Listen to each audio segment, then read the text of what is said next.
अस्सलामुअलैकुम व्यूवर्स, कैसे हैं आप सब। उम्मीद है आप सब खैरियत से होंगे। आज मैं आपके साथ मार्बल केक, जिसे कि टी केक या फिर प्लेन केक भी कहा जाता है, बनाने की बहुत ही आसान और बहुत ही मज़ेदार रेसिपी शेयर करूंगी। सुबह का नाश्ता हो, शाम की चाय हो या फिर अचानक से मेहमान आ जाएं तो हमारे घरों में चाय के साथ केक का इस्तेमाल लाजमी किया जाता है। तो अब आपको बेकरी के महंगे और नाकिस अशिया से बने हुए केक मंगवाने की ज़रूरत बिल्कुल भी नहीं है, क्योंकि आज मैं आपको मार्बल केक बनाने की बहुत ही आसान और बहुत ही मज़ेदार सी रेसिपी बताने वाली हूँ। और ये रेसिपी इतनी आसान है कि मेरा दावा है कि अगर कोई फर्स्ट टाइम भी केक बनाएगा तो उसका केक बिल्कुल परफेक्ट बनेगा। बस आपने उन्हीं बातों को फॉलो करना है जो कि मैं आपको वीडियो के दौरान बताऊंगी। तो वीडियो को आपने एंड तक लाजमी देखना है ताकि परफेक्ट मार्बल केक बनाने का कोई भी स्टेप आप मिस ना कर दें। और यहाँ पे आपसे मेरी गुजारिश है कि अगर आपको मेरी ये मार्बल केक की रेसिपी ज़रा सी भी अच्छी लगे तो वीडियो को लाइक और चैनल को सब्सक्राइब करना मत भूलिएगा। आपकी सपोर्ट मेरे लिए बेहद कीमती है। तो चलिए बनाना स्टार्ट करते हैं ये बेहद मज़ेदार मार्बल केक। मार्बल केक को बनाने से पहले मैं आपको इसमें शामिल किए जाने वाले सारे इंग्रेडिएंट्स की डिटेल बता देती हूँ, क्योंकि ये जानना आपके लिए बेहद ज़रूरी है। क्योंकि केक को बनाते हुए अगर आप कोई भी चीज़ ऊपर नीचे कर देंगे तो उससे आपका सारा केक ख़राब हो सकता है। तो यहाँ पे अगर आपके पास मेयरिंग कप है तो वेल एंड गुड, लेकिन अगर आपके पास मेयरिंग कप नहीं है तो आपको परेशान होने की ज़रूरत नहीं है। बस आपने अपने किचन में मौजूद कोई भी चाय वाला कप ले लेना है। बस आपने इस बात का ध्यान रखना है कि एक ही कप से आपने सारी मेजरमेंट करनी है।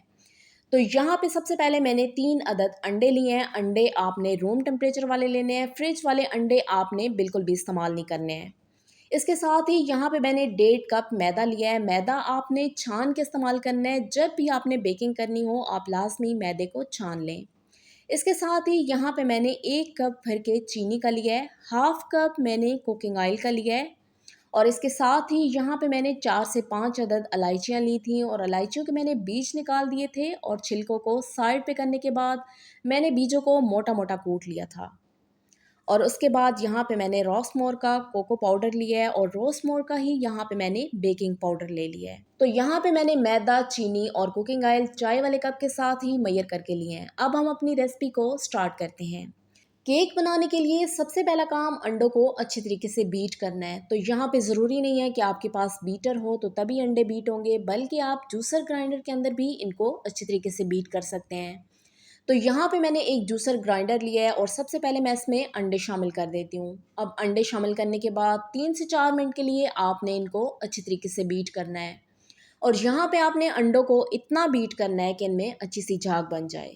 तो देखिए व्यूवर्स, 3 से 4 मिनट के बाद अब अंडे अच्छे तरीके से बीट हो चुके हैं और आपको मैं चेक भी करवाती हूँ कि इनके ऊपर अच्छी खासी झाग आ चुकी है। और अंडों के बीट होने की यही निशानी होती है कि इसके ऊपर अच्छी खासी झाग आ जाती है।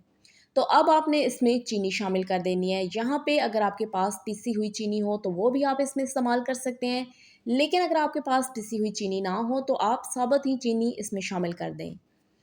चीनी शामिल करने के बाद 3 से 4 मिनट के लिए अगेन आपने इसको अच्छे तरीके से बीट करना है। और यहाँ पे आपने इसको इतना बीट करना है कि चीनी अच्छे से अंडों में अब्जॉर्ब हो जाए। 3 से 4 मिनट के बाद अब चीनी और अंडे अच्छे तरीके से मिक्स हो चुके हैं। तो यहाँ पे आपने थोड़ा सा मिक्सचर को निकाल के चेक कर लेना है कि इसमें चीनी का दाना बिल्कुल भी नहीं होना चाहिए, बल्कि वो अच्छे तरीके से अंडों के अंदर मिक्स होनी चाहिए। तो अब मैं इसमें कुकिंग ऑयल शामिल कर देती हूँ और इसके साथ ही मैं इसमें इलायची पाउडर भी शामिल कर देती हूँ। तो इलायची पाउडर शामिल करने से माशाल्लाह से केक के अंदर बहुत ही अच्छा सा फ्लेवर आ जाएगा। तो अक्सर लोग जब केक बनाते हैं तो उनकी केक में से कच्ची सी महक आती है। तो इस तरीके से जब आप इसमें इलायची पाउडर शामिल करेंगे तो आपको वनीला एसेंस भी डालने की ज़रूरत नहीं पड़ेगी और ना ही आपके केक में से कच्ची स्मेल आएगी। तो अब कुकिंग ऑयल और इलायची पाउडर शामिल करने के बाद दोबारा से आपने इसे 5 से 6 मिनट के लिए ही अच्छी तरीके से बीट करना है। और यहाँ पे आपने इसको इतना बीट करना है कि सारी चीज़ें अच्छी तरीके से मिक्स हो जाएं और इसका स्मूथ सा मिक्सचर बन जाए। सारी चीज़ों को मैंने अच्छे तरीके से मिक्स कर लिया और इसका स्मूथ सा मिक्सचर बन गया है। तो अब हम चलते हैं नेक्स्ट स्टेप की तरफ। तो उसके लिए यहाँ पे मैंने एक बड़ा बॉल ले लिया है, क्योंकि यहाँ पे अब हमने सारी चीज़ों की अच्छी तरीके से मिक्सिंग करनी है। तो सबसे पहले मैं बोल में मैदा शामिल कर देती हूँ। यहाँ पे मैं आपको दोबारा बताती चलूँ कि आपने जब भी बेकिंग करनी हो तो आपने मैदे को छान के इस्तेमाल करना है। इसके साथ ही मैं इसमें half tea spoon baking powder शामिल कर देती हूँ। तो बेकिंग पाउडर को भी आपने छान के ही इस्तेमाल करना है। अब सबसे पहले आपने मैदे और बेकिंग पाउडर को हैंड मिक्सर की मदद से अच्छे तरीके से मिक्स कर लेना है और यहाँ पे आपने दोनों चीज़ों को बहुत ही अच्छे तरीके से मिक्स करना है ताकि सारे मैदे के अंदर बेकिंग पाउडर अच्छे तरीके से मिक्स हो जाए। मैदे और बेकिंग पाउडर को अच्छे तरीके से मिक्स करने के बाद अब मैं इसमें अंडे, चीनी और कुकिंग ऑयल का जो मैंने मिक्सचर बना के साइड पे रखा हुआ था वो शामिल कर देती हूँ। तो ये मिक्सचर आपने अच्छे तरीके से निकाल के इसमें शामिल कर देना है। स्पैचुला की मदद से अगर आप इसको निकालेंगे तो जूसर ग्राइंडर से ये बहुत ही आसानी के साथ निकल आएगा। अब यहाँ पे आपने दोबारा मैदे और मिक्सचर को अच्छे तरीके से मिक्स करना है, तो मैं हैंड मिक्सर की मदद से इन दोनों चीज़ों को अच्छे तरीके से मिक्स कर लेती हूँ। और यहाँ पे आपने इतने अच्छे तरीके से इन दोनों चीज़ों को मिक्स करना है कि इसमें गुठलियाँ बिल्कुल भी नहीं होनी चाहिए, क्योंकि अगर इसमें गुठलियाँ होंगी तो उससे आपका सारा केक ख़राब हो जाएगा। और नेक्स्ट स्टेप में मैं आपको चेक भी करवाऊँगी कि आपने किस हद तक इन दोनों चीज़ों को मिक्स करना है और आपका बैटर कितना स्मूथ होना चाहिए। तो देखिए व्यूवर्स, यहाँ पे मैंने दोनों चीज़ों को अच्छे तरीके से मिक्स कर लिया। आप देखें कि हमारा बैटर कितना स्मूथ है, इसमें गुठलियाँ बिल्कुल भी नहीं हैं, तो आपने भी इसको इसी हद तक मिक्स करना है। बैटर को अच्छे तरीके से मिक्स करने के बाद अब हम इसको 2 पार्ट्स में डिवाइड कर देते हैं, क्योंकि आज हमने मार्बल केक बनाना है, तो उसके लिए हमें 2 तरह का बैटर चाहिए होगा। एक वो जिसमें हम कोको पाउडर मिक्स करेंगे और दूसरा बिल्कुल प्लेन वाला। तो यहाँ पे आपने 40 और 60 की रेशो रखनी है। तो जिसमें हम कोको पाउडर शामिल करेंगे उसकी रेशो 40% होनी चाहिए और जिसको हम प्लेन रखेंगे उसकी रेशो आपने 60% रखनी है। और आपको मैं चेक भी करवाऊँगी कि इनकी रेशो मैंने कितनी रखी है। क्योंकि अगर आप यहाँ पे इनको हाफ़ डिवाइड कर देंगे तो उससे जब आप केक को बेक करेंगे तो चॉकलेट वाला जो पार्ट होगा वो बहुत ज़्यादा होगा, आपका केक ब्राउन ब्राउन ज़्यादा होगा और उसकी लुक बिल्कुल भी अच्छी नहीं आएगी। तो यहाँ पे आपने 60 और 40 की ही रेशो रखनी है। तो देखिए व्यूवर्स, यहाँ पे मैंने बैटर को डिवाइड कर लिया है, एक की रेशो कम है और दूसरे की ज़्यादा है। तो अब जो कम रेशो वाला है उसमें हम कोको पाउडर शामिल करेंगे। तो सबसे पहले मैं इसमें 1 टीस्पून कोको पाउडर शामिल करके इसको अच्छी तरीके से मिक्स कर लेती हूँ।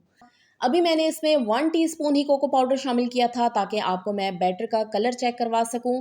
तो ये अभी बिल्कुल लाइट ब्राउन है, तो इतना कलर हमें नहीं चाहिए, हमें डार्क ब्राउन चाहिए, तो तभी आपकी केक की लुक बहुत ही अच्छी आएगी।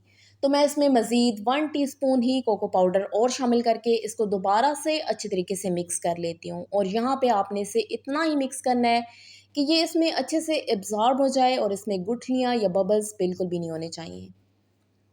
कोको पाउडर को मैंने बैटर के अंदर अच्छी तरीके से मिक्स कर लिया है। तो अब आप बैटर का कलर चेक करें, तो ये वाला कलर बिल्कुल परफेक्ट है मार्बल केक बनाने के लिए। अब हम चलते हैं नेक्स्ट स्टेप की तरफ। तो यहाँ पे मैंने अब बेकिंग करनी है, उसके लिए मैंने यहाँ पे एक पतीला लिया है। आपके पास ज़रूरी नहीं है कि केक बनाने के लिए कोई मोल्ड हो, बल्कि आप इस तरह का पतीला भी ले सकते हैं और ये काफ़ी हैवी है और इसके अंदर माशाल्लाह से बेकिंग बहुत ही अच्छी तरीके से होती है और आपका केक बिल्कुल भी जलता नहीं है। तो यहाँ पे मैंने ये पतीली ले लिया है। सबसे पहले आपने इसमें ऑयल लगाना है, तो ब्रश की मदद से या हाथ की मदद से आपने इस पूरे पतीले के अंदर अच्छे तरीके से कुकिंग ऑयल लगा देना है। तो 1 से 2 टीस्पून ही इसमें कुकिंग ऑयल काफ़ी हो जाएगा। कुकिंग ऑयल लगाने का ये फ़ायदा होता है कि इससे आपका केक पतीले के साथ चिपकता नहीं है और बेकिंग के बाद वो बहुत ही आसानी के साथ पतीले से निकल आता है। ऑयल को अच्छे तरीके से पतीले में लगाने के बाद अब आपने इसमें 2 से 3 टेबल स्पून मैदा शामिल कर देना है और मैदे को भी आपने अच्छे तरीके से फैला के पूरे पतीले में लगा देना है। और मैदा लगाने का भी यही फ़ायदा होता है कि इससे केक पतीले के साथ चिपकता नहीं है और वो बहुत ही आसानी के साथ बेकिंग के बाद बाहर निकल आता है। तो इस स्टेप को फॉलो करने के बाद अब आपको बटर पेपर लगाने की भी ज़रूरत बिल्कुल भी नहीं है, क्योंकि अक्सर लोग परेशान होते हैं कि उन्होंने बेकिंग करनी है और उनके पास बटर पेपर नहीं है और केक पतीले में चिपक जाएगा। तो बस आपने इस स्टेप को फॉलो करना है, तो आपको बटर पेपर लगाने की ज़रूरत बिल्कुल भी पेश नहीं आएगी। तो देखिए व्यूवर्स, यहाँ पे मैंने मैदे को भी अच्छे तरीके से पतीले के अंदर कोट कर लिया है। आपने इसी तरीके से कुकिंग ऑयल और मैदे को अच्छी तरीके से कोट कर लेना है। अब हम इस पतीले में बैटर शामिल कर देते हैं। तो सबसे पहले आपने पतीले में प्लेन वाला बैटर शामिल करना है। प्लेन बैटर शामिल करने के बाद अब आपने इसमें कोको पाउडर वाला बैटर भी शामिल कर देना है और इसको आपने रैंडमली शामिल करना है, क्योंकि आज हम मार्बल केक बना रहे हैं तो मार्बल केक का टेक्सचर इर्रेगुलर होता है। तो इसी तरीके से आपने इर्रेगुलर पैटर्न में इसमें दोनों बैटर शामिल करते जाने हैं। तो यहाँ पे मैं आपको साथ साथ दिखाती जाऊँगी कि मैं इसमें किस तरीके से दोनों बैटर शामिल करूँगी। तो यहाँ पे हमारी एक लेयर कंप्लीट हो चुकी है। अब इसी तरीके से आपने सबसे पहले प्लेन वाला बैटर शामिल करना है और प्लेन वाला बैटर शामिल करने के बाद दोबारा से आपने इर्रेगुलर पैटर्न में चॉकलेट वाला बैटर शामिल कर देना है। और इसी तरीके से ही हम केक की तीसरी लेयरिंग भी करेंगे। तो यहाँ पे सबसे पहले मैं प्लेन वाला शामिल करूँगी और प्लेन वाला शामिल करने के बाद आपने इसके ऊपर चॉकलेट वाला बैटर शामिल कर देना है। तो यहाँ पे सारा मिक्सचर मैंने पैन में शामिल कर दिया है। पैन में सारा बैटर शामिल करने के बाद अब आपने यहाँ पे टूथपिक ले लेना है या फिर आपने ये शाशलिक स्टिक ले लेनी है और इसकी मदद से आपने इस तरीके से इसको सर्कुलर मोशन में रोटेट करना है। इससे ये होता है कि हमारे केक के अंदर बहुत ही अच्छा सा डिज़ाइन बन जाता है। तो यहाँ पे मुझसे ये स्टेप मिस हो गया था, लेकिन दोबारा से मैं आपको ये करके दिखा देती हूँ कि किस तरीके से आपने इसको रोटेट करना है। अब हम चलते हैं अपने फाइनल स्टेप की तरफ, यानी कि बेकिंग की तरफ। तो उसके लिए यहाँ पे मैंने एक पतीली लिया है और पतीली में सबसे पहले आपने इस तरीके से 1 कप भर के नमक शामिल कर देना है और नमक शामिल करने के बाद आपने इसके ऊपर कोई भी पतीली का फ्लैट ढक्कन रख देना है। और इसके बाद बहुत ही एहतियात के साथ आपने बैटर वाला पतीला उठा के इस बड़े पतीले में रख देना है। तो यहाँ पे आपने इस बात का ध्यान रखना है कि बैटर वाला पतीला दूसरे पतीले के बिल्कुल सेंटर में होना चाहिए ताकि उसको हर तरफ से एक जैसा फ्लेम मिले। अब आपने पतीले को कवर कर देना है और कवर करने के बाद 2 मिनट के लिए आपने फ्लेम को यहाँ पे हाई रखना है। और आपको मैं चेक भी करवाती हूँ कि आपने फ्लेम को कितना हाई रखना है और उसके बाद आपने इसको कितना लो कर देना है। तो 2 मिनट यहाँ पे आपने फ्लेम को हाई रखना है। तो आप चेक करें कि आपने फ्लेम को इस हद तक हाई रखना है और उसके बाद आपने फ्लेम को बिल्कुल लो कर देना है। और आपको मैं लो फ्लेम भी चेक करवाती हूँ कि आपने लो कितना रखना है। तो देखिए व्यूवर्स, इस तरीके से आपने फ्लेम को बिल्कुल लो रखना है और लो फ्लेम पे आपने इसे 45 मिनट के लिए ही अच्छी तरीके से बेक करना है। और दरमियान में एक आध दफ़ा आपने ढक्कन को उठा के चेक कर लेना है कि आपका केक कैसा बेक हो रहा है। 45 मिनट हो चुके हैं हमारे केक को बेक होते हुए और इसकी माशाल्लाह से बहुत ही अच्छी सी खुशबू आ रही थी। तो केक के बेक होने की यही एक बड़ी निशानी होती है कि इसकी बहुत ही अच्छी सी खुशबू आना शुरू हो जाती है। तो अब हम ढक्कन को हटा के चेक कर लेते हैं। तो देखिए व्यूवर्स, माशाल्लाह से बहुत ही अच्छा हमारा ये केक बेक हो चुका है। तो अभी हम इसको अंदर से भी चेक कर लेते हैं कि कहीं ये कच्चा तो नहीं है। तो आपने कोई भी पिक ले लेनी है और इसकी मदद से आपने इसे चेक कर लेना है। अगर तो ये पिक बिल्कुल क्लियर होगी तो उससे हमें पता चल जाएगा कि हमारा केक अच्छे तरीके से बेक हो चुका है। लेकिन अगर ये पिक गीली होगी, इसके साथ बैटर लगा हुआ होगा, तो फिर आपका केक अभी कच्चा होगा। तो देखें, यहाँ पे हमारा केक अच्छे तरीके से बेक हो चुका है, पिक बिल्कुल क्लियर है। और अब मैं इसको निकाल के आपको चेक करवाती हूँ कि माशाल्लाह से बहुत ही मज़ेदार हमारा ये केक बन के तैयार हुआ है। तो देखिए व्यूवर्स, इसमें जो मैंने कुकिंग ऑयल लगाया था और इसके अंदर जो मैदा डस्ट किया था, तो उससे केक बिल्कुल भी पतीले के साथ चिपका नहीं है और माशाल्लाह से बहुत ही आसानी के साथ ये निकल के बाहर आ गया है। और आपको मैं चेक भी करवाती हूँ कि ये कितना सॉफ्ट और फ्लफ़ी बन के तैयार हुआ है।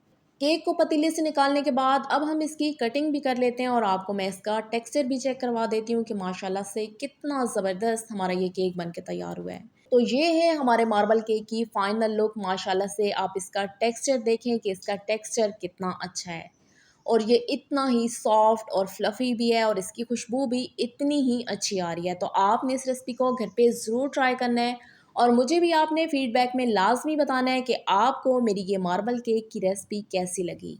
तो यहाँ पे मैंने सारे केक की कटिंग कर ली है। आप इसको सुबह के नाश्ते के साथ पेश करें, शाम की चाय के साथ पेश करें या फिर अपनी ही दावत करें या फिर अपने मेहमानों की दावत करें। तो ये इंशाल्लाह सबको बेहद पसंद आने वाला है क्योंकि ये बिल्कुल परफेक्ट और बहुत ही मज़ेदार बन के तैयार हुआ है। अगर आपको मेरी ये मार्बल केक की रेसिपी अच्छी लगी हो तो वीडियो को लाइक और चैनल को सब्सक्राइब करना मत भूलिएगा। आपकी सपोर्ट मेरे लिए बेहद कीमती है। दुआओं में याद रखिएगा। मिलते हैं एक नई रेसिपी के साथ, तब तक के लिए शुक्रिया। अल्लाह हाफ़िज़।